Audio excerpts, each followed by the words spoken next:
மாணவர்கள் அனைவருக்கும் இனிய நல்வாழ்த்துக்கள். எல்லோரும் நன்றாக இருப்பீர்கள்.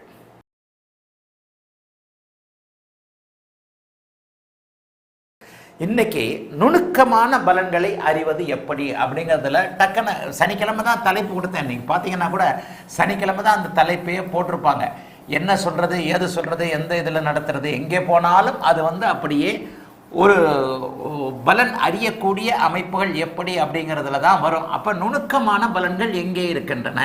நுணுக்கமான பலன்கள் அப்படின்னு சொன்னால் என்ன? நான் சொல்லி கொடுத்த மாதிரி யானையை மொத்தமாக பார்க்கறது, கையை பார்க்காம, காலை பார்க்காம, துதிக்கையை பார்க்காம, வாழை பார்க்காம, கண்ணை பார்க்காம யானை எங்கேயா இருக்குது, ஒட்டுமொத்த யானையை அப்படி பார்க்கும்போது சரி. இன்றைக்கு வந்த உடனே கமெண்ட் செக்ஷனை அப்படியே திறந்த உடனேயே கமெண்ட் செக்ஷனில் நம்மளுடைய அன்புடன் ஆர் பாஸ்கர் கொடுத்துருக்கிற கமெண்ட்டு, எப்பயாவது அத்தி புத்தார் போல் அடிக்கடி கமெண்ட் கொடுக்கறதுல இளங்கோவனும் அன்புடன் ஆர் பாஸ்கரனும் பெங்களூர் வெங்கட்ராமன் போன்றவர்கள் எல்லாருமே அடிக்கடி இது கொடுத்தாலும் இன்றைக்கு அந்த கமெண்ட்டை நான் பின் பண்ணி வச்சிருக்கிறேன். குருஜி, தசாநாதனின் இருப்பு, பார்வை, செவ்வாய் சனி குரு கிரகங்களின் ஆறாம் வீட்டு பலன், புக்திநாதனுடைய ஆறாம் வீட்டு பலன் இணைத்து பலன் எடுக்கணும். ஆமாங்க, அதற்கான ஒரு உதாரண ஜாதகம் போட்டு விளக்குங்கன்னு சொல்றார். ஒட்டுமொத்த ஜாதகத்தை விளக்க சொல்றார்.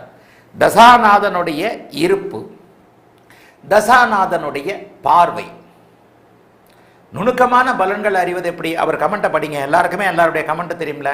குருஜி, தசாநாதனின் இருப்பு, தசாநாதனின் பார்வை, செவ்வாய் சனி குரு கிரகங்களுடைய வீட்டு பலன், 6 வீட்டு பலன், செவ்வாய் சனி குரு இவர்களுடைய 6 வீட்டு பலன். இதை தான் சுபத்துவ பாவத்துவம்னு சொல்றேன்.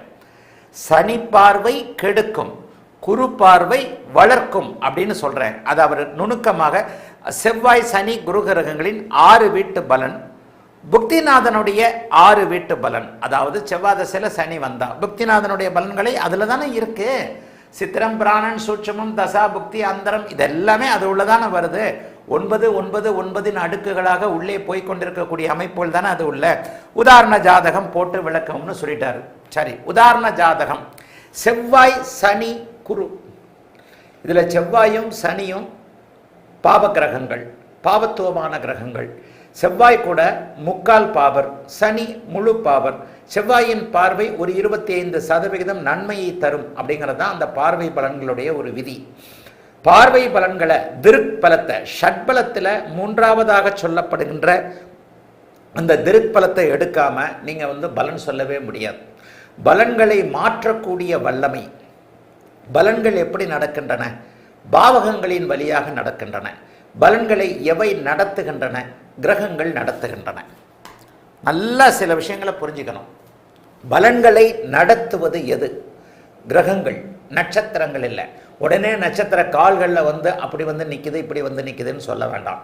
கிரகங்களுக்குத்தான் ஆதிபத்தியமும் காரகத்துவமும் கொடுக்கப்பட்டிருக்கிறதே தவிர நட்சத்திரங்களுக்கென்று தனியாக ஆதிபத்தியம், ஐயா அந்த கிரகங்கள் 3 நட்சத்திரத்துக்குள்ள உப கோள்களாக வருதே, அது இல்லை.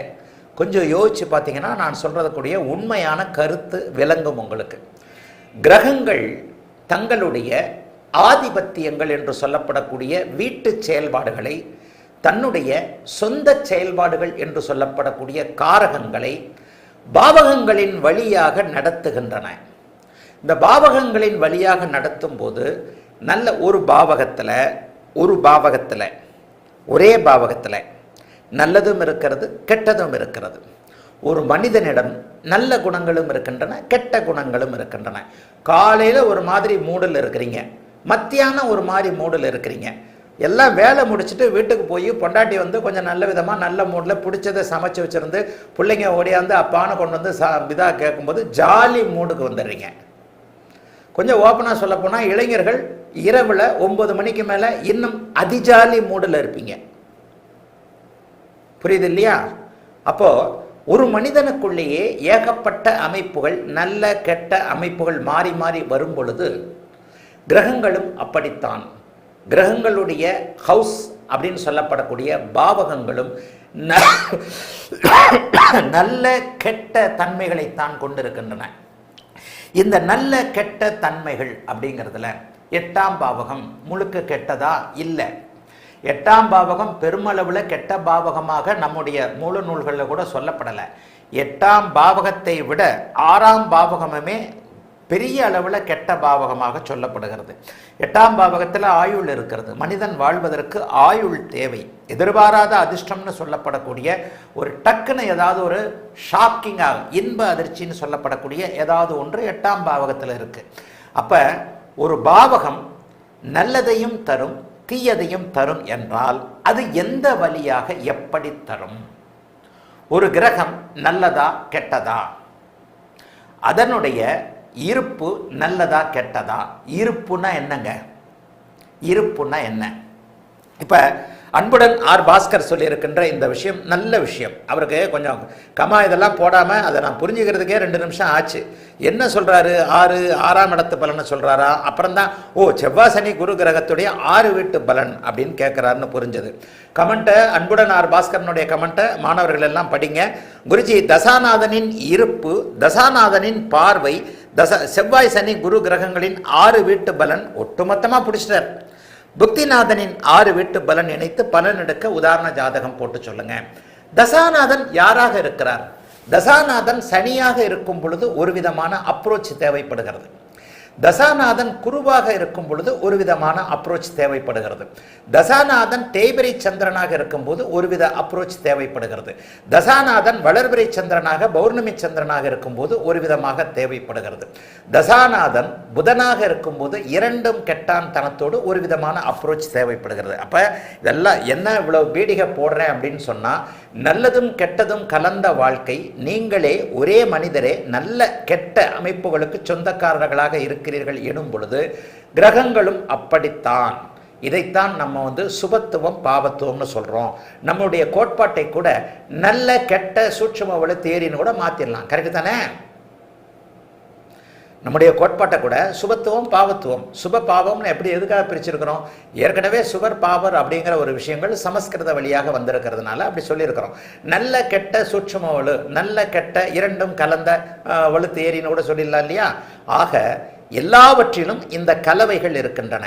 ஒரு மேதமை கொண்ட ஜோதிடர் இதில் உள்ள இந்த நுணுக்கங்களை, இப்போ இன்றைக்கு நான் கலந்து இது கொடுத்துருக்கிற மாதிரி, இதில் உள்ள நுணுக்கங்களை எப்போது பிரித்து அறிய நீங்கள் கற்றுக்கொள்கிறீர்களோ அதுதான் ரொம்ப பெரிய உன்னதமான ஒன்று. காலையில் ஒர்க்குக்கு போகிற டென்ஷனில் இருக்கிறீங்களா? மத்தியானம் ஒர்க்கு முடிஞ்சு அந்த கோவத்தை வல்லுன்னு நாய் மாதிரி பொண்டாட்டி புருஷன் மேலே காட்டுறதுக்கான அந்த வல்லுன்னு விழுகிற சூழலில் இருக்கிறீங்களா? சாயந்தரம் வீட்டில் உட்காந்து காஃபி டீயை சாப்பிட்டதுக்கப்புறம் பிள்ளைகளை பார்த்தோன்னா அப்படியே லேசாக மூடு மாறுது பார். இங்கிவனை யான் பெறவே என்ன தவம் செய்து விட்டேன். என் பிள்ளையை பார்த்தோன்னா எனக்கு அப்படி தோணும். சீரியஸாக சொல்கிறேன். எல்லா தகப்பனுக்கும் அப்படித்தான், எல்லா தாய்க்கும் அப்படித்தான். ஒரு குறும்பு செய்யக்கூடிய அந்த குறும்பு பருவத்தில், பதின் பருவத்தில் இருக்கக்கூடிய ஒரு குழந்தைகளை பார்த்ததற்கு பிறகு அந்த குழந்தைகள் என்ன செய்தாலும் அதை ரசிக்க தோன்றுகின்ற ஒரு மனநிலைமை இருக்கும் இல்லையா?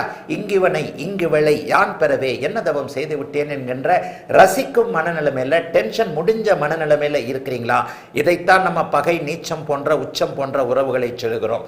ராத்திரி பிள்ளைங்கள்லாம் படுத்து தூங்கினவுன்னா கணவனோ மனைவியோ ஒரு 10 மணிக்கு பிறகு இயல்பாக இயற்கை தூண்டக்கூடிய அந்த ஒரு ஜாலி உணர்வுள்ள நீங்க இருக்கிறீங்களா அப்படிங்கிறத ஒரு மனிதன் இத்தனை அவதாரம் எடுக்கும் பொழுது, என்னடா பீடிகை ஜாஸ்தி இருக்கேன்னு பார்க்காதீங்க. இப்படிதான் ஜோசியத்தில் எடுக்கணும் பலன். சகலத்தையும் அறிய வேண்டும். ஒர்க்குக்கு போகக்கூடிய ப்ரெஷரில் இருக்கிறான் அந்த ஆளு, இந்த கிரகம். ஒர்க்கு முடிஞ்சு வந்த ப்ரெஷரில் இருக்குதா இந்த கிரகம். பிள்ளைய பார்த்த சந்தோஷத்தில் இருக்கா இந்த கிரகம். பொண்டாட்டியை புருஷனை பார்த்த எரிச்சலில் இருக்கா இந்த கிரகம். ராத்திரி படுக்கும்போது இயற்கை தோன்றக்கூடிய அந்த உணர்வுகளில் ஜாலியாக இருக்குதா? அந்த நேரத்தில் தாஜா பண்ணக்கூடிய மூடில் இருக்கா? கொஞ்சம் விளக்கியே சொல்கிறேன். நம்மள எல்லாருமே கலந்துருக்கிறோம், சிறியவர்கள் பெரியவர்கள் எல்லாருமே கலந்துருக்கிறோம். அப்போ ஒரு நுணுக்கமான பலனை அறிவதற்கு அந்த கிரகத்தினுடைய நுணுக்கமான, இன்றைக்கு தலைப்பு என்ன கொடுத்தேன்? நுணுக்கம்னு கொடுத்தேன். அப்போ ஒரு நுணுக்கமான பலனை அறிவதற்கு அந்த கிரகம் எத்தகைய மன நிலைமையில் இருக்கிறது? அந்த கிரகம் யார்? நீங்கள் ஒரு எளியவனாக அந்த கிரகத்தை நினைச்சுக்கிறீங்களா? ஒரு வலியவனாக அந்த கிரகத்தை நினைச்சுக்கிறீங்களா? ஒரு படித்தவரா? ஒரு நாகரிகமாக தன்னுடைய எண்ணங்களை வெளிப்படுத்துபவரா? அல்லது அந்த காலத்தில் சென்னையில் பார்த்தீங்கன்னா ஒரு 30 வருஷத்துக்கு முன்னாடி ரிக்ஷாக்காரர் இருப்பார். ரிக்ஷாக்காரருடைய குடும்பம் பிளாட்பாரத்தில் தான் இருக்கும். நாங்கள்லாம் பார்த்துருக்குறோம். இன்றைக்கி அது இல்லை. பிராட்வேக்கு போனீங்கன்னா பிராட்வே ஓரத்தில் அந்த பிளாட்பாரத்தில் அப்படியே குடிசையாக போட்டிருப்பாங்க. பிளாட்பாரத்தில் ஒரு ரிக்ஷாக்காரர் பிளாட்பாரத்தில் தான் குடும்பத்தை நடத்துவார். 8 மணிக்கு மேலே போனீங்கன்னா தண்ணி அடிச்சுட்டு சாராயம் அடிச்சுட்டு பொண்டாட்டியை போட்டு வெளுன்னு வெளுத்துக்கிட்டு இருப்பார். கேட்க காதுகள் கூசக்கூடிய வார்த்தைகளை 2 பேரும் புருஷனும் பொண்டாட்டியும் பரிமாறிக்குவாங்க. இதெல்லாம் நான் கண்ட சென்னை, 30 வருடங்களுக்கு முன்பு இருந்த சென்னை. அந்த சென்னை இப்போ இல்லை. அது மாதிரியாக ஒரு எளியவர் தன்னுடைய அத்தனை விஷயங்களையும் நுணுக்கமாக வெளிப்படுத்த தெரியாதவர். அதே 30 வருடத்திற்கு முன்பாக அதை கடந்து போகக்கூடிய ஒரு படித்தவர், அவருக்கும் பொண்டாட்டி கூட புருஷங்கிட்ட பிரச்சனைகள் வரத்தான் செய்யும். அதை ரூமுக்குள்ள அவர் காட்டுவார். ஆக அந்த கிரகம் தன்னுடைய வழிகளை எப்படி நுணுக்கமான மனநிலைமையில் செலுத்தப் போகிறது, செய்ய போகிறது, எந்த காரகத்துவத்தை எந்த பாவகத்தை எப்படி பண்ண போகிறது அப்படிங்கிற நுணுக்கம் தாங்க ஜோசியம். மாணவர்களுக்கு லேசா புரியும்னு நினைக்கிறேன். இந்த நுணுக்கம் தான் ஜோதிடம். இந்த நுணுக்கத்தின் அடிப்படையில் தான் இந்த ஹையர் கிளாஸ், இந்த இப்போ வரப்போன்ற அத்தனை ஹையர் கிளாஸ்லாம் நிறைய பேருக்கு புரியாது. ஹையர் கிளாஸில் இருக்கிற அத்தனை விஷயங்களையும் சொல்லி கொடுக்குறேன். ஆக ஒரு நுணுக்கம் என்றால் என்ன? அன்புடன் ஆர் பாஸ்கரன் கேட்ட மாதிரி இருப்பா, பார்வையா, செவ்வாய் சனிதா, சரி, சனியின் இருப்பு. சனி என்ன பண்ணுவார்? சனி ஒரு 30 வருஷத்துக்கு முன்னாடி ரிக்ஷாகாரம் பொண்டாட்டி அடித்தவர் தான் சனி. குரு என்ன பண்ணுவார்? பொண்டாட்டியே துரோகம் பண்ணால் கூட 4 சுவத்துக்குள்ளே அந்த பிரச்சனையை தீர்த்து கொள்ள பார்ப்பார், அடுத்த வீட்டுக்கு தெரியாமல். வாழ்வியலோடு தான் நான் கிரகங்களை பொருத்தி சொல்லுவேன். நல்லா புரிஞ்சுக்கணும் மாணவர்கள், நல்லா புரிஞ்சுக்கணும். இதில் ஒரு 50 வயசு தாண்டினவங்களுக்கு நான் சொல்லக்கூடிய உதாரணம் தெளிவாக புரியும். 50-30 வருஷத்துக்கு முன்னாடி எப்படி இருந்ததுன்ட்டு, அல்லது திரைப்படங்களை கூட இன்றைக்கி தான் பார்ப்போம். அந்த மெட்ராஸ் பாஷை பேசக்கூடிய அமைப்புகள் இன்றைக்கெல்லாம் அது இல்லை. ஒரு எளியவன், படிக்காதவன், கல்வி அறிவு இல்லாதவன், பாமரன், வறுமை கோட்டுக்கு கீழே இருக்கக்கூடியவருக்கு நாசுக்காக சில விஷயங்களை தீர்க்க தெரியாதுன்னு வச்சுக்கலாமா? பொண்டாட்டி இன்னொருத்தரோட கள்ளத்தொடர்பு இருந்தால் கூட அப்படியே அந்த ரோட்லேயே ஒத்துக்கிட்டு அவங்க கூட படுத்தியே இவங்க கூட படுத்தியே அப்படின்ட்டு நாரிக்கிட்டு இருக்கோம். சனி அவருடைய மனநிலைமை இது மாறாதது. அவர் தான் சனி. சரி, ஒரு படித்தவர், 2 பேருமே வேலைக்கு போகிறாங்க. ஒரு பண்புள்ளவராக தன்னை வெளியே காட்டி கொள்ளுகிறார்.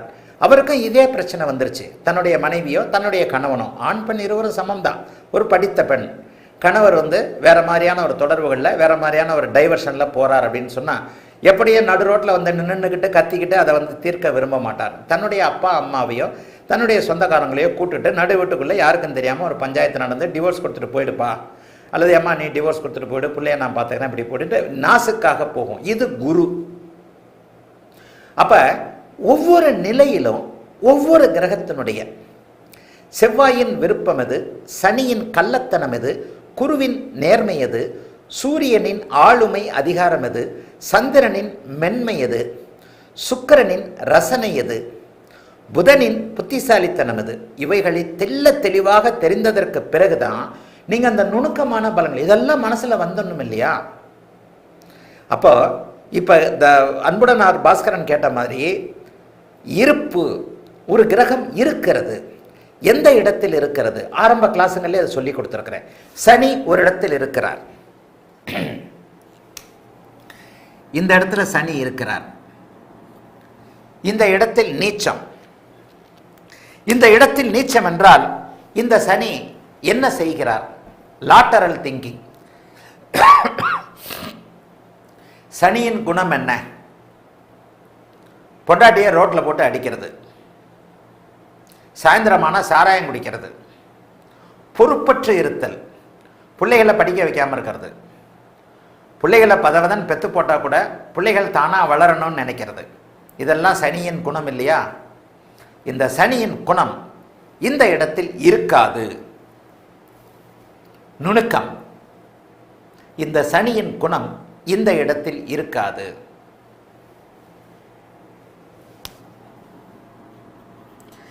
இந்த இடத்தில் அதிகம் இருக்கும், இந்த இடத்தில் அதற்கடுத்து அதிகம் இருக்கும். ஆக நுணுக்கமான பலன்களை எந்த இடத்தில் புரிந்து கொள்வது?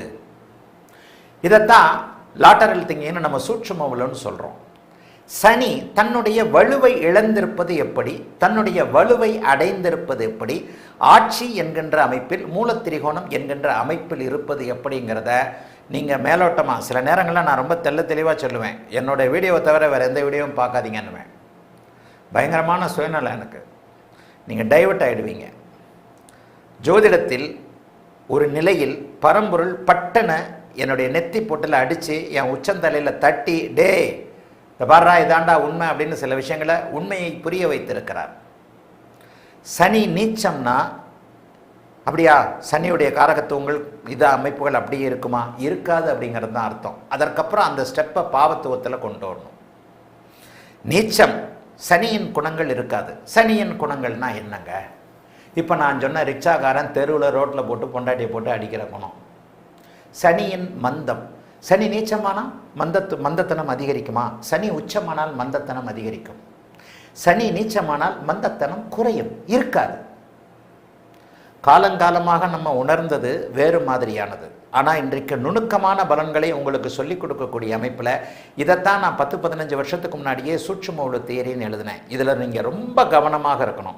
சனி ஆட்சியாக இயல்பாக இருக்கிறார் என்பது, சனி உச்சமாக அதிக பலத்தோடு இருக்கிறார் என்பது, சனி நீச்சமாக இருக்கிறார் என்பது இங்கே ஒரு நுணுக்கத்தை சொல்லிக் கொடுக்கிறது. சனி இந்த இடத்துல செவ்வாயோட ராகுவோட சேர்ந்து பாவத்துவத்தை அடைந்தால் மட்டுமே தன்னுடைய குணங்களை இரட்டிப்பாக்குவார். கம்ப்ளீட்டாக ரிச்சாக்காரன் இந்த கையில் ஒரு பொண்டாட்டி அந்த கையில் ஒரு பிள்ளையை அடிக்கிற அமைப்போல செய்வார். ஆனால் சனி நீச்சமானால் அவன் இந்த ரிச்சாக்காரன் பொண்டாட்டியை அடிக்க மாட்டார். இதெல்லாம் எப்படி மாணவர்கள் மனசில் தேக்க போறீங்கன்னு தெரியல. இதெல்லாம் ரொம்ப நுணுக்கமான சில விஷயம். இது ஒரு ஹை லெவலில் வரும்போது தான் உங்களுக்கு பிடிபடும்.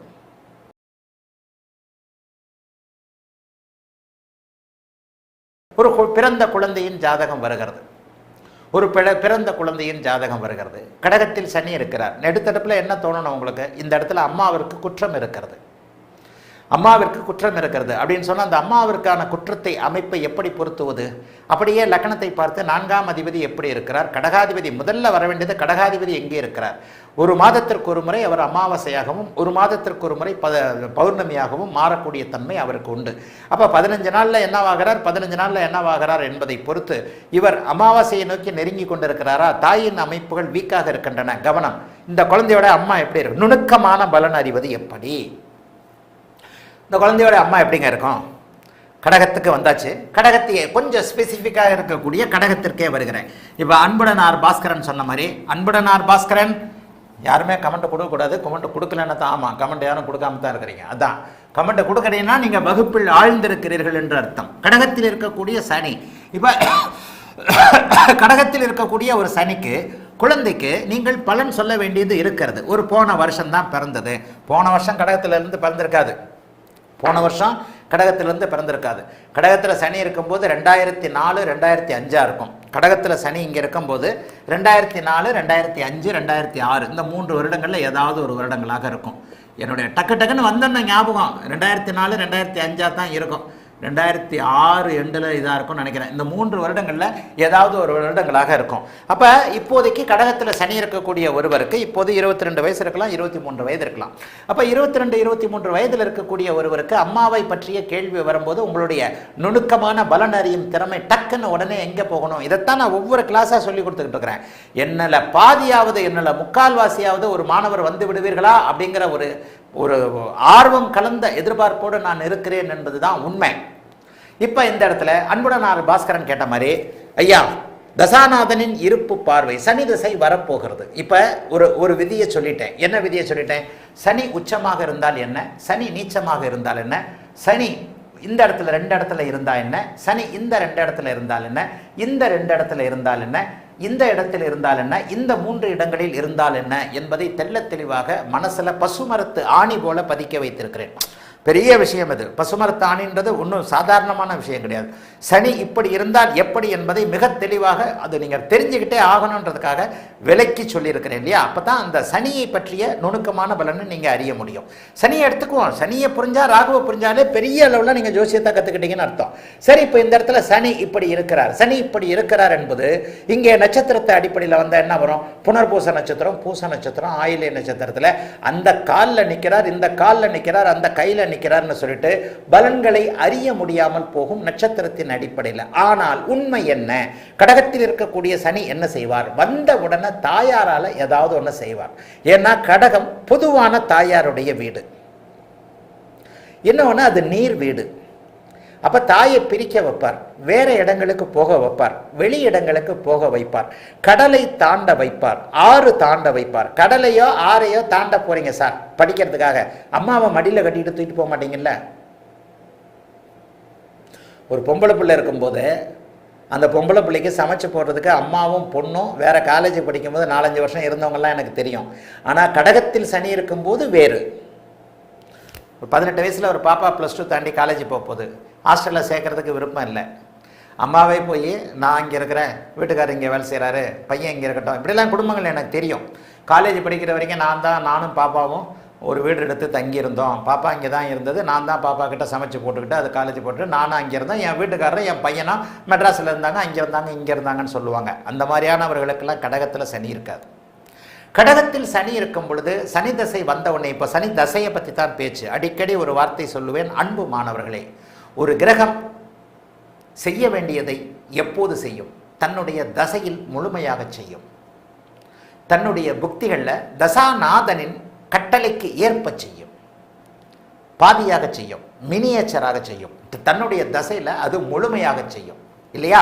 அப்போ அந்த அமைப்பில் இப்போ கடகத்தில் சனி இருக்கிறார், சனி தசை வந்து விட்டது. இப்போ சனி தசை வந்துருச்சு அப்படின்றது சந்திரனுடைய இருப்பை பொறுத்தது. இந்த கட்டத்தில் சந்திரன் எங்கே இருக்கிறாரோ, இப்போ இவருக்கு 22 வயசாயிருக்கும். 2004, 2005, 2006 ஏதோ ஒன்று தான் இருப்பார்னு நினைக்கிறேன். என் கணக்குப்படி இப்படி தான். டக்குன்னு நானும் மனுஷன்தான், எல்லாத்தையும் நானும் ஞாபகம் வச்சுக்க முடியாது. எல்லாத்தையும் ஞாபகம் வச்சுக்கிற அளவுக்கு நான் ஒன்றும் பெரிய ஜீனியஸும் கிடையாது. டக்குன்னு வரும்போது ஏதோ கோர்வையில் ஒரே நினைப்பாக இருக்கிறனால தாராளமாக வரும். 2004, 2005 தான் இருக்கும். அப்போ இந்த பையனுக்கோ இந்த பெண்ணுக்கோ ஒரு 22 வயசு இருக்கும் இப்போ கடகத்தில், நம்ம ரியலாகவே பார்க்க போனோம். அப்போ கடகச்சனி வந்தவுடன் என்ன செய்வார்? தாயாரை பாதிப்பார். தாயாரை பாதிப்பார் என்றால் தாயாரை பிரிப்பாரா இழப்பாரா என்பது என்னன்றதை போன அமைப்புகள் எல்லாத்திலையுமே சொல்லி கொடுத்துருக்கிறேன். ஒரு நுணுக்கமான பலன் அப்படிங்கிறது இந்த இடத்துல கடகத்தில் இருக்கக்கூடிய சனி அமாவாசை சந்திரனுடைய வீட்டில் இருக்கிறாரா, பௌர்ணமி சந்திரனுடைய வீட்டில் இருக்கிறாரா, அல்லது இரண்டிற்கும் நடுவான நிலைமையில் இருக்கிறாரா என்பதை பொறுத்தது. அதனுடைய எந்த ஒரு நட்சத்திரத்தின் அடிப்படையிலையும், அதாவது இந்த இடத்துல புனர்பூசம் நட்சத்திரத்தில் இருக்கிறார், தன்னுடைய சொந்த பூச நட்சத்திரத்தில் இருக்கிறார், இல்லவே இல்லை. சனி பூச நட்சத்திரத்தில் இருந்தால் அப்படியே பயங்கரமான இதாக இருக்கும். ஒரு துறவியோட ஜாதகத்தை போட போகிறேன். நம்ம ராதாகிருஷ்ணன் ஐயர் ஒரு துறவியோட ஒரு துறவியோடைய ஜாதகத்தை கொடுத்துருந்தார். அந்த துறவி ஐயா அவருடைய ஜாதகத்தில் சனி பூச நட்சத்திரத்தில் இருந்தார். அந்த சனி பூச நட்சத்திரத்தில் இருக்கிறதுனால அவர் ஆன்மீகம் எனக்கு வருது அப்படின்னு அந்த துறவி ஐயா சொன்னார். அதெல்லாம் உண்மை கிடையாது. அந்த சனி கேது தான் பூச நட்சத்திரத்தில் இருந்தார். சனியுடைய பார்வையிலையும் குருவோட பார்வையிலையும் இருக்கிறதுனால தான் ஆன்மீகம் வருமே தவிர, இந்த மாதிரியான தவறான நட்சத்திர கால்களில் தான். இப்போ சமீபத்தில் ராதாகிருஷ்ணன் ஐயர் ஒரு துறவி ஐயா அவர்களுடைய ஜாதகத்தை கொடுத்தார். ஒரு மிகப்பெரிய துறவி, திருவண்ணாமலையில் இருக்கிறாரு. ஒரு துறவத்துக்கு ஒரு இலக்கணமாக இருக்கக்கூடிய அமைப்பு, அதை கூட ஒரு பொது வீடியோவாக போடுறேன். அப்போ அதில் கடகத்தில் இருக்கக்கூடிய கேது பூச நட்சத்திரத்தில் இருக்கின்ற காரணத்தினால் தான் அந்த துறவு நிலையை கொண்டிருப்பதாக அந்த துறவி ஐயா அவர்களுடைய ஒரு எண்ணமாக நான் இருந்தது. நான் அவருக்கு விளக்கி என்ன சொன்னேன் அப்படின்னு சொன்னால், கடகத்தில் இருக்கக்கூடிய கேது பூச நட்சத்திரத்தில் இருக்கிறதுனால நீங்கள் துறவு நிலையை அடையலை. இந்த கடகத்தில் இருக்கக்கூடிய கேதுவை 3ஆம் பார்வையாக சனியும் 9ஆம் பார்வையாக குருவும் பார்க்கறதுனால தான் நீங்கள் துறவு நிலையை அடைஞ்சிருக்கிறீங்க. அந்த கேது எந்த நட்சத்திரத்தில் இருந்தாலும் நீங்கள் துறவு நிலையில் இருப்பீங்கன்னு சொன்னேன். அது ஒரு விளக்கமாக போடுகிறேன். உண்மையான துறவு நிலைக்கு அடையாளமாக ஒரு ஜாதகத்தை இப்போ கூட போடலாம், ப்ரிப்பரேஷன் எல்லாம் வந்துட்டு அடுத்த வாரம் கூட விளக்கலாம், இல்லாத பொதுவான ஒரு வீடியோவை போடுறேன். ஆக இந்த இடத்துல சனி எந்த நட்சத்திரத்தில் இருந்தாலும் இவர் இங்கே புனர்பூச நட்சத்திரத்தில் இருப்பார், அடுத்து பூச நட்சத்திரத்தில் இருப்பார், அடுத்து ஆயில்ய நட்சத்திரத்தில் இருப்பார். இந்த 3 நட்சத்திரத்தில் எங்கு இருந்தாலும் கூட அவர் அந்த கடகத்தை கெடுக்கக்கூடிய வேலைகளை செய்வார். கடகாதிபதியாகிய சந்திரனுடைய தன்மையை பொறுத்து, அதாவது ஜோசியமே ஒன்றுக்குள்ள ஒன்று லிங்கை பொறுத்து தான். இந்த பாட்டிலை இதை எடு அப்படின்னு நான் இப்போ எடுக்கிறேன்.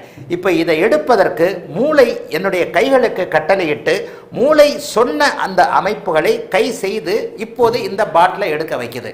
இதே மாதிரி தான் இந்த இடத்துல நட்சத்திரங்கள் மட்டும் இருக்கிறதுனால, நட்சத்திரத்தின் அடிப்படையில் இருக்கிறதுனால எந்த கிரகமும் வேலை செஞ்சிடறதில்ல. அந்த மூளை இயங்குவதைப் போல இந்த சனிக்கு வீடு கொடுத்த சந்திரன் இப்படி இருந்தால் ஒரு மாதிரியாகவும், இப்படி இருந்தால் ஒரு மாதிரியாகவும், இப்படி இருந்தால் ஒரு மாதிரியாகவும் இந்த சனி செயல்படுவார். ஆகவே சனி அங்கே இருப்பது எந்த நட்சத்திரத்தின் அமைப்பையும் வைத்து அல்ல, எந்த நட்சத்திரத்தையும் வச்சு அது இல்லை. புனர்பூச நட்சத்திரத்தில் இருக்கிறதுனாலையோ பூச நட்சத்திரத்தில், அதனால தான் நான் அடிக்கடி சொல்கிறேன், ஒரு கிரகம் எங்கே இருக்கிறது என்பதை விட எப்படி இருக்கிறது என்பதில் தான் பலன் இருக்குது அப்படிங்கிறத நல்லா புரிஞ்சுக்கணும். இப்போ இந்த இடத்துல சனி தசை நடக்க போகுது. சனி தசைக்கு சனிக்கு வீடு கொடுத்த சந்திரன் நீச்சனா போட்டுட்டேன். கார்த்திகை அமாவாசை இது. இந்த கார்த்திகை அமாவாசையாக இருக்கும் பொழுது இந்த இடத்துல ஒரு லக்கணத்தையே நீங்கள் வச்சுக்கிட்டீங்கன்னா, லக்கணம் மேஷ, இங்கே நான் லக்கணத்தை போட போகிறதில்ல, மேஷ லக்கணமாக இருந்தால் சந்திரனே 4ஆம் அதிபதியாக வருவார். கன்னி லக்கணமாக வைப்போம். கன்னி லக்கணமாக வச்சா என்ன நடக்குது? குரு 4ஆம் அதிபதியாக வருவார்.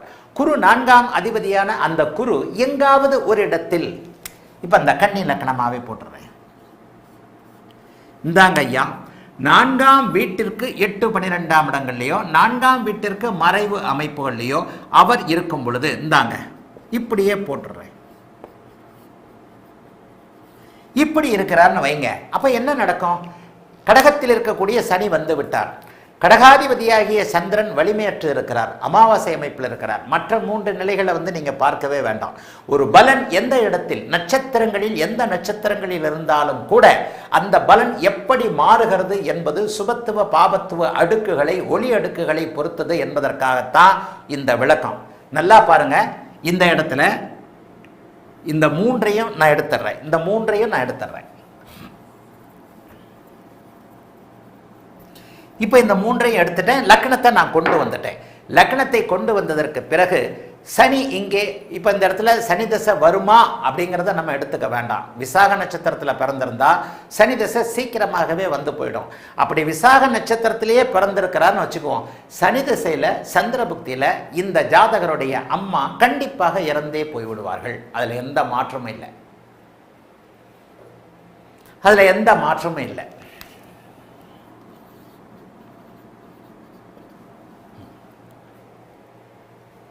இதுதான் அந்த சனி தரக்கூடிய நுணுக்கமான பலன்களை தீர்மானிக்கிறது. நுணுக்கமான பலன் என்பது ஒன்றுக்கொன்று கைகோர்த்து அமைந்திருக்கிறது. இந்த கை மட்டும் இந்த பாட்டிலை எடுக்கலை, இந்த டம்ளரை எடுக்கலை. இந்த கை எடுப்பதற்கு முன்பாக என்னுடைய மூளை கைகளுக்கு கட்டளையிட்டு இருக்கிறது. என்னுடைய மூளை சொல்லாம இந்த கை எடுக்கல. அதே நேரத்தில் மூளையே நேர டம்ளரை எடுக்க முடியாது, கைதான் எடுத்திருக்குது. இந்த மாதிரியான காம்பினேஷன்கள் என்று சொல்லப்படக்கூடிய சில விஷயங்களை, நுணுக்கங்களை கோர்வையாக புரிந்து கொள்ளும் போது மட்டும்தான் உங்களால் ஒரு நுணுக்கமான பலனை எடுத்துக்க முடியும். சனி மட்டும் கடகத்தில் இருந்தால் என்ன பலன்? இப்படித்தான் அந்த காலத்துலலாம் மூல நூல்கள் சொல்லி இருக்கின்றன. ஆனால் எல்லாவற்றையும் பொருத்தி பார்க்கும்போது மட்டும்தான் ஒரு இடத்துல நீங்க நுணுக்கமான சரியான பலன்களை அறிந்து கொள்ள முடியும். அப்படிங்கிறது தாங்க உண்மையிலேயே பெரிய ஒரு விதமான நல்ல பலன்.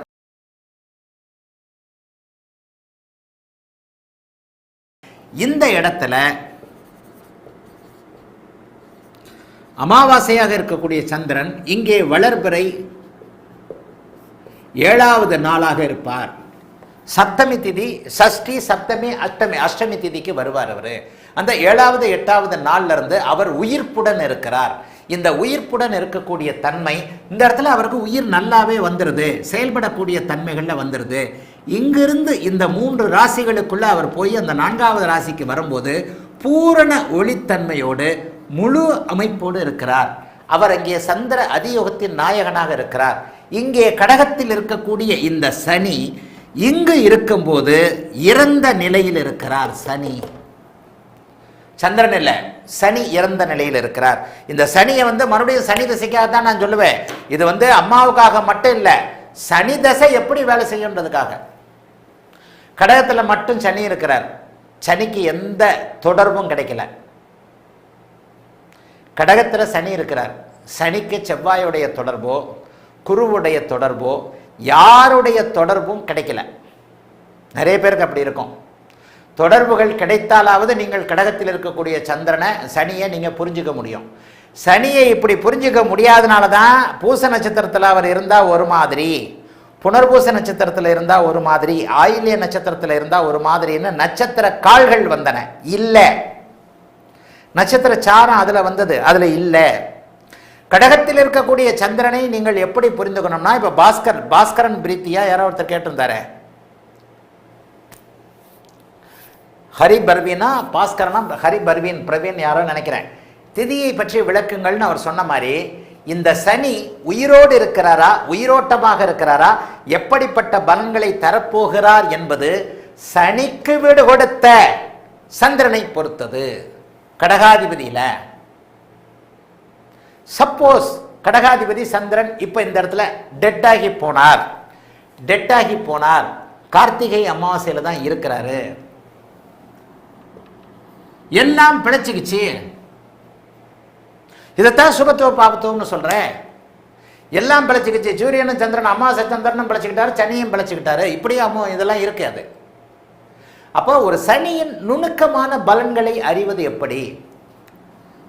இந்த இடத்துல அமாவாசை அமைப்பில் இருக்கும் பொழுது கடகச்சனி எந்தவித பலன்களையும் செய்ய போவது இல்லை.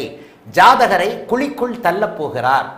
லக்னாதிபதியின் வலுவை பொறுத்து, பாவகத்தை பொறுத்து, 6, 8, 12ஆம் பாவகமா அந்த பாவகத்தை சிதைக்க போகிறார். அதே நேரம் அது 6ஆம் பாவகம்.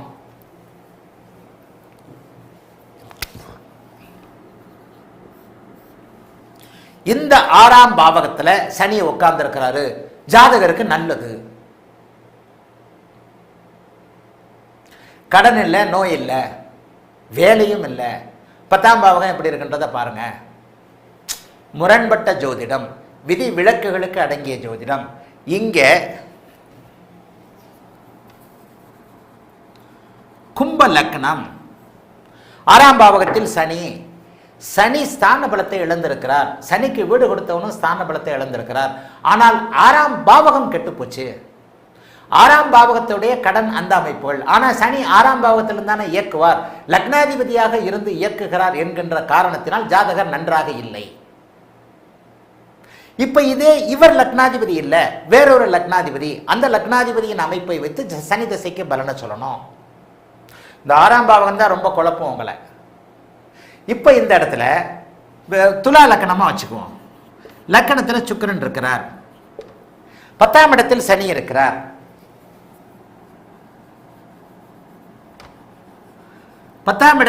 இருக்கிறார். எப்படி நுணுக்கமான பலன்களை அறிவது? 10ஆம் இடத்தில் சனி இருக்கிறார். ஜாதகர் சனி திசை முழுக்க தொழில் செஞ்சு நஷ்டமடைகிறாரு. ஆனாலும் ஊருக்குள்ளதான் இருக்கிறாரு.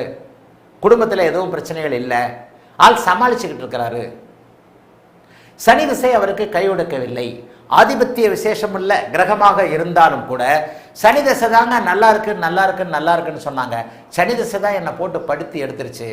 கேட்டால் எனக்கு பூச நட்சத்திரத்தில் இருக்கு, ஆயில்ய நட்சத்திரத்தில் இருக்குன்னு சொல்லுவாங்க. இல்லை, இந்த இடத்துல சுக்கிரன் இப்படி இருக்கின்ற காரணத்தினால், லக்னாதிபதி வலுத்திருக்கின்ற காரணத்தினால் சனி திசையில தொழில் செஞ்சு நஷ்டம் அடைஞ்சு உண்மையிலேயே ஏதாவது ஒரு வேலைக்கு போய்கிட்டு இருப்பாரு. சனி திசை அவரை சாப்பிட வைத்து கொண்டிருக்கும், அவ்வளவுதான். லேசா புரியுதா? சனி திசை சாப்பிட மட்டும் வைத்து கொண்டிருக்கும். இப்போ இது மற்ற கிரகங்களுடைய அத்தனை அமைப்பை வச்சு ஒரு குரு எல்லாத்தையும் மாற்றும். குருவை இங்கே போட்டாச்சுனாலே எல்லாம் மாறிடும். குருவை இங்கே போட்டாச்சுனாலே சனிக்கு வீடு கொடுத்தவரும் பௌர்ணமி சந்திரன் போல பலன் தரக்கூடிய அளவிற்கு ஆகி விடுவார். இங்கே குரு போட்டால் இங்கே சூரிய சந்திரர்களையும் பார்ப்பார், அங்கேயும் பார்ப்பார். அப்ப இயல்பான அமைப்பில் இருக்கக்கூடிய அமாவாசை சந்திரனாக 2ஆம் இடத்துல பலவீனமாகி 10ஆம் அதிபதி இருக்க, அந்த 10ஆம் வீட்டில் அமர்ந்து 10ஆம் வீட்டை கெடுக்கக்கூடிய தன்மையில் இருக்கக்கூடிய இந்த சனி தன்னுடைய 4, 5 பாவகங்களை, நல்ல ஆதிபத்தியங்களை 10ஆம் பாவகத்தின் வழியாக இருள் தன்மையோடு பாவத்துவமாக செய்வார். என்ன அர்த்தம்? தொழில் நடக்காது. இப்ப வேறொரு அமைப்புல இப்ப இந்த இடத்துல குரு இங்கேயே இருக்கிறார், வெளிநாட்டில் வேலை செய்வார். 6ஆம் பாவகம் வலுத்துருச்சு, வெளிநாடு வெளிமாநிலம் போன்ற தூர இடங்கள்ல வேலை செய்கிறார். சனி தசை கடல் கடந்து இருக்கக்கூடிய தன்மை. சனி தசையில் 2-3 தடவை தொழில் பண்ணி வெளிநாட்டில் வேலை செஞ்ச ஒரு பண அமைப்புகளை எல்லாத்தையும் கெடுப்பார். சரி, சனி மட்டும்தான் இப்போ கிளாஸ். இன்னும் ஒரு 1 மணி நேரத்துக்கு சனியை பற்றி மட்டும்தான் நான் இது பண்ண போகிறேன். இப்போ இந்த இடத்துல சனியை பற்றி மட்டும், சனியுடைய நுணுக்கமான பலன்களை மட்டும் கேளுங்க. வேற எதையும் கமெண்ட் கேட்காதீங்க. கமெண்ட்ல ஒரு 2 விஷயம் மட்டும்தான் பார்ப்பேன். அப்படியே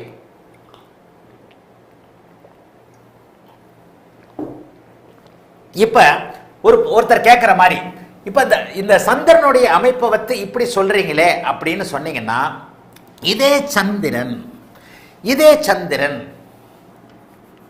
இந்த இடத்துல நான் நீச்சனாக போடல. இந்த இடத்துல சந்திரன் இங்கே இருக்கிறார். சந்திரனும் சனியும் பரிவர்த்தனை அமைப்புல இருக்கிறாங்க. இந்த சந்திரன் திதியை தாண்டி 4வது நாளாக சதுர்த்தி திதிக்கு வந்து சனியை பார்க்கிறாரு. சனியோடு பரிவர்த்தனை அடைந்திருக்கிறார். இந்த சனி குறைந்த அளவு ஒளியுள்ள அந்த சந்திரனுடைய பார்வையில் இருக்கும் பொழுது, இப்ப இந்த இடத்துல என்னன்னா, மனக்குழப்பத்தை கொடுத்து தொழில் நன்மைகளை கொடுப்பார். மனக்குழப்பத்தை கொடுத்து தொழில் நன்மைகளை இந்த 3ஆம் திதி இப்ப இப்படியே வந்துடுறேனே பா, ஒருத்தர் சொன்னார்ப்பா, அப்படியே வந்துடுறேன்.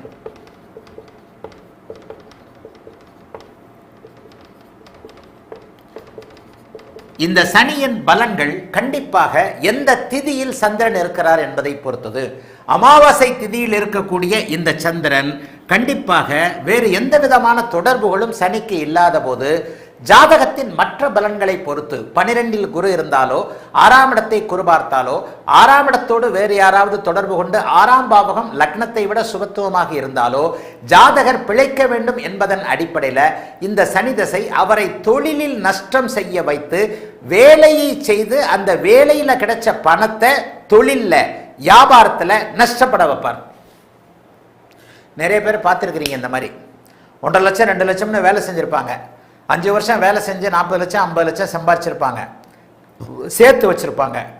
இந்த மாதிரியான சனி தசை வரும் பொழுது அந்த 40 லட்சத்தை ஒரு தொழிலில் போட்டு, ஷேர் மார்க்கெட்டில் போட்டு, அதில் போட்டு இதில் போட்டு நஷ்டத்தை அடைஞ்சிருப்பாங்க. இந்த அமைப்புகளில் இப்போ இங்கே என்ன வந்திருப்பாரு, 2வது திதி 3வது திதிக்கு இங்கே வந்துடுவார்.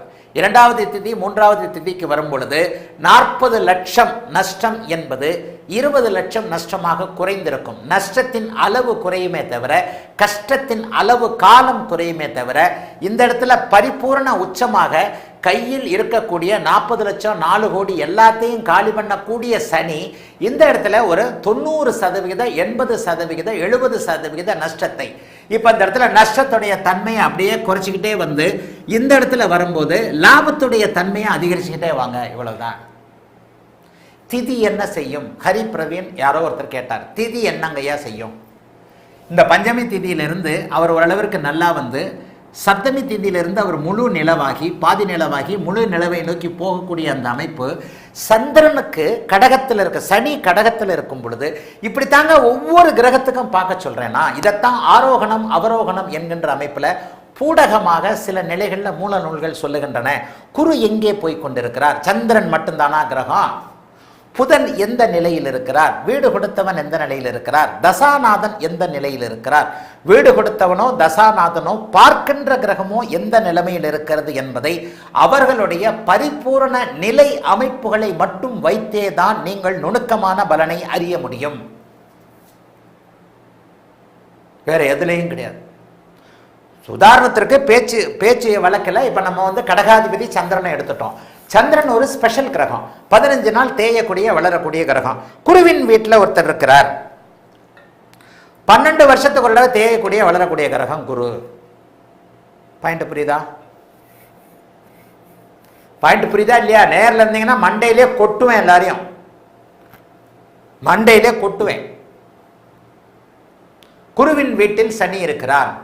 இந்த சனிக்கு நுணுக்கமான பலனை எப்படி எடுப்பது? தனுசில் இருக்கிறார், மீனத்தில் இருக்கிறார். 15 நாட்களுக்கு ஒரு முறை வளரக்கூடிய தேயக்கூடிய சந்திரனின் வீட்டில் இருந்தால் அட்டமி நவமி திதிகளில் இருப்பதைப் போல நம்முடைய மூல நூல்கள் ஆரோகணம் அவரோகணம் என்கின்ற நிலையை கண்டிப்பாக மற்ற கிரகங்களுக்கு சொல்லுகிறது இல்லையா? குரு கடகத்தை நோக்கி போய் கொண்டிருக்கிறாரா? குரு மகரத்தை நோக்கி போய் கொண்டிருக்கிறாரா? குரு வீட்டிற்கு குரு பொண்டாட்டியை போட்டு அடிச்சுக்கிட்டு இருக்கிறாரா? குரு ஓமகுத்து வாங்கிட்டு அப்படியே தூங்கிக்கிட்டு இருக்கிறாரா? குரு எந்த நிலைமையில் இருக்கிறார்? இதைத்தான் வீடு கொடுத்தவனுடைய நிலைமைன்னு சொல்றோம். குருவின் வீட்டில் இருக்கும்போது கடகத்தில் இருக்கக்கூடிய அமைப்புல மாதிரி அவர் செய்ய மாட்டாரே. குருவின் வீடு அவருக்கு சம வீடு. கடக வீடு சனிக்கு பிடிக்காத பகை வீடு, அவருடைய இருள் வீடு. அப்ப குருவின் வீட்டில் இருக்கிறாரு, தனுசுலயோ மீனத்திலேயோ இருக்கிறாரு. தனுசு மீனத்தில் இருக்கக்கூடிய அந்த சனி ஜாதகரை பிளாட்பாரத்தில் ரிக்ஷா இழுக்க வைக்க மாட்டார். சரி, அது எப்படி? ரிக்ஷால இழுக்க வைக்கவே மாட்டார். நான் ஒரு ஜாதகம் பார்த்தேன், அவனுக்கு மீனத்தில் தான் சனி இருக்கு, அவன் ரிக்ஷா இழுக்கிறாயா? அதுக்கு மாணவர்களே பதில் சொல்லிடணும். அங்கே சனி ராகுவோடு இருக்கிறார், செவ்வாயின் பார்வையில் இருக்கிறார், கடுமையான அமாவாசை அமைப்புள்ள இருள் தன்மையோடு இருக்கிறார், அவன் கண்டிப்பாக ரிக்ஷா இழுப்பான். அப்புறம் என்ன மீன் மட்டும் விதிவிலக்கா என்ன? ஒவ்வொரு நிலையாக ஸ்டெப் பை ஸ்டெப்பாக இப்போ சந்திரனுடைய திதியை நம்ம சொல்கிற மாதிரி தானே மற்ற அமைப்புகளை நீங்கள் பார்க்கணும். ஆக ஒரு கிரகத்தினுடைய சனியை மட்டும்தான் இன்னைக்கு கிளாஸ், வேற எதுவுமே கிடையாது. சனியுடைய நுணுக்கம், சனி கடக வீட்டில் இருப்பதால் இப்படி. சரி, இப்போ சனி சிம்ம வீட்டில் இருக்கிறார், எடுத்த உடனே என்ன? அப்பாவை பாதிக்க போறார். இங்கே அம்மாவை பாதிச்சார். சனி எங்க இருந்தாலும் அதை பாதிப்பார் இல்லையா? சனி எங்க இருந்தாலும் அதை பாதிப்பார். மீனத்தில் இருக்கிறார், குடும்பத்தை பாதிக்க போறார். என்ன குடும்பத்தை பாதிக்க போறார்? காய் வேஷ்டி கட்டிக்கிட்டு பொண்டாட்டி பிள்ளையை கவனிக்காம ரோடா கந்தனுக்கு அரோகரா, வேல் வேல் அரோகரா, வேல் வேல்னு பள்ளிமலைக்கு போறவரா இருக்க போறாரு. ஐயா, பள்ளிமலைக்கு போறவன்லாம் வந்து குடும்பத்தை காப்பாத்துறது இல்லையா? ஐயா, பொண்டாட்டிகிட்ட போய் கேட்டு பாருங்க. சன்னியாசம் மனிதனுக்கு தேவையில்லாதது, அது ஒரு கான்ட்ரவர்சியா வரும். இல்லற தோல்வியே சன்னியாசத்தில் பெரும்பகுதி நாட்கள் அமைப்புகளில் போகுது. ஆனால் இயல்பாகவே பிறவியிலேயே சனி ஆன்மீக அமைப்புகளை கொடுக்கக்கூடியவர். அவருக்கு என்ன இருந்தாலும் இல்லறத்தில் லேசான சேதாரம் இருந்தே தீரும். சன்னியாச வாழ்க்கையில் இருக்குமா இல்லையா? பொட்டாட்டி வந்து காய்வேசி கட்டி 10 நாள் போனால் கம்முன்னு இருக்கும், வருஷத்தில் நான் 300 நாள் போனால் கம்முன்னு இருக்குமா? ஆக அந்த நுணுக்கமான பலன்களை கொஞ்சம் கொஞ்சமாக புரிஞ்சுக்கிட்டு எதிர்வாதம் செய்யாமல் இந்த கருத்துக்கள் எங்கிருந்து வருகின்றன, எதற்காக வருகின்றன, இந்த கருத்துக்களை ஏன் இவர் எதற்காக சொல்லுகிறார், வேறு எந்த விதத்திலும் இல்லை, ஜோதிடத்தை நாம் புரிந்து கொள்ள வேண்டும் என்பதற்காக மட்டுமே சொல்லுகிறார் என்பதை மட்டும் மனதில் தேக்கிக் கொண்டு, இங்கே கடகத்தில் இருக்கக்கூடிய இந்த சனி இங்கே வரும் பொழுது நஷ்டத்தை குறைத்துக் கொள்ளுகிறார். வெறும் 10 லட்சம் 10,000 நஷ்டத்தோடு விடுகிறார். இங்கே வரும் பொழுது நஷ்டமோ லாபமோ சமப்படுத்தப்படுகிறது. இங்கே தாண்டும் போது இந்த சனி லாபத்தை கொடுக்கக்கூடியவராக ஆகிறார். பௌர்ணமி சந்திரனாக இருக்கும்போது சனி திசையில் அவர் கோடீஸ்வரன் ஆகிறார். சனி திசையில் இந்த லக்னத்தில் சுக்கிரனை லக்னத்தில் இருக்கக்கூடிய இவர், அது கார்த்திகா பௌர்ணமியாக வரும், திருக்கார்த்திகை பௌர்ணமியாக வரும். திருக்கார்த்திகை பௌர்ணமி அன்றைக்கு பிறக்கும் பொழுது சனி உச்சனுடைய வீட்டில் பௌர்ணமி சந்திரனுடைய வீட்டில் இருக்கிறார். இந்த பௌர்ணமி சந்திரன் இங்கே இருக்கிறார். லக்னாதிபதி வலிமையாக இருக்கிறார், லக்னம் வலிமையாக இருக்கிறது, பௌர்ணமிக்கு அருகே இருக்கிறார். 100 கோடி சம்பாதிக்கக்கூடிய இடத்தில் 80 கோடி மட்டும் சம்பாதிக்கிறார். படிநிலை.